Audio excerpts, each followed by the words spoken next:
한 주에 한 권 맛있는 책을 만난다. 책의 맛. 이상문학상 수상을 거부하면서 문학판에 상당한 파문을 몰고 온 작가 김금희가 있습니다. 네. 김금희의 단편 소설 모음집 오직 한 사람의 차지를 골랐습니다. 네. 오직 한 사람의 차지는 지미 핸드릭스에 관한 문화평론에서 왔다고 얘기를 하네요. 이상문학상은 실제로 한국의 문학상 중에 한 3개쯤 중에 하나예요. 그 상을 타면 책이 많이 팔리고 화제가 돼요. 그런데 알고 봤더니 그 조항이 작가를 착취하는 내용이었던 거죠. 3년 동안 저작권이 양도되는 거니까.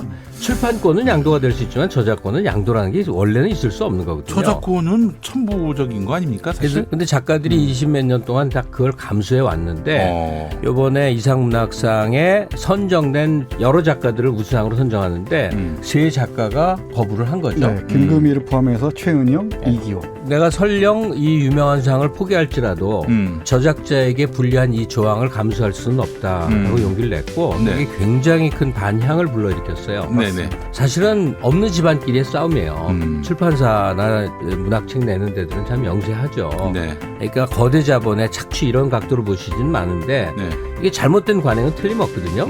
호되게 한번 이제 혼나면서 소위 저작권을 몇 년씩 뺏어가는 이런 짓은 이제 없어질 거예요. 전 이거 보면서 야, 올 게 왔구나 그 생각이 들었어요. 김금희는 지금 뭐 가장 촉망받는 젊은 작가 중에 한 사람입니다. 네. 70년대 말 79년 80년 작가로 대표적인 작가가 김금희하고 김애란 뭐 이런 사람들일 겁니다. 열심히 쓰고 있는 사람들인데 작가들 작품을 읽다 보면은 저는 뭐 작품의 여러 가지 수준에 대해서는 여러 얘기가 있을 수 있겠습니다만은 저는 어느 각도에서 보냐면 요 20대나 30대들의 어떤 감성 또는 내면의 풍경들을 읽는 자료로서 문학 작품이 의미가 있지 않을까 싶기도 해요. 네.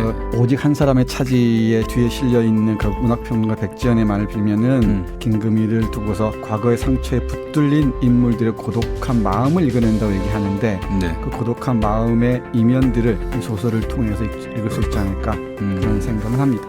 최근 발표되고 있는 작품 중이기도 하고 한데 읽다 보면 왠지 이렇게 추억의 문학처럼 느껴지는 면이 있어요. 비평가가 들으면 웃을 얘기지만 네. 그냥 아주 쉬운 일상말로 하면 소설이 2가지를 담당하거든요. 하나는 이야기가 있단 말이에요. 네. 뭐 누가 태어나서 무슨 짓을 하고 뭐 줄거리가 흘러가는 거. 또 하나는 그 이야기가 흘러가는 속에 담겨있는 감성 세계라는 게 있잖아요. 네네. 근데 이제 90년대 한국 소설이 주로 여성 작가에 의해서 꽤 각광을 받은 시절이 있어요. 네.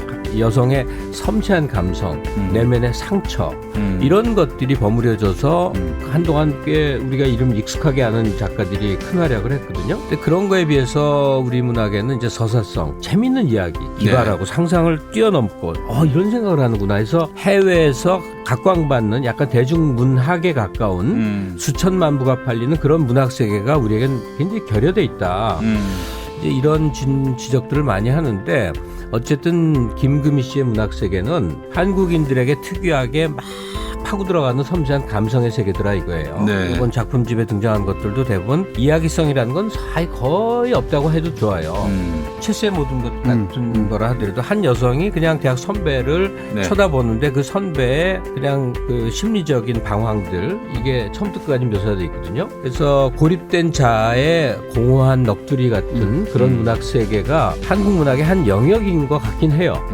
근데 이거는 저한테는 하여간 추억의 문학처럼 느껴지더라 이런 얘기를 해야 되겠네요. 젊은 세대의 감수성이랄까 감정 또는 의식의 수준 이런 것을 소설을 통해서 읽을 수 있을 텐데 김금희 소설도 역시 마찬가지입니다. 요즘 20대들이 가장 큰 고민들, 취업에 대한 불안들, 네. 미래에 대한 어떤 공포, 가장 중요한 문제가 알바하고 연애 그리고 페미니즘의 문제 네. 이런 여러 가지 20대나 30대들의 내면의 풍경들을 읽을 수 있다는 점에서 의미가 있지 않을까 싶어요.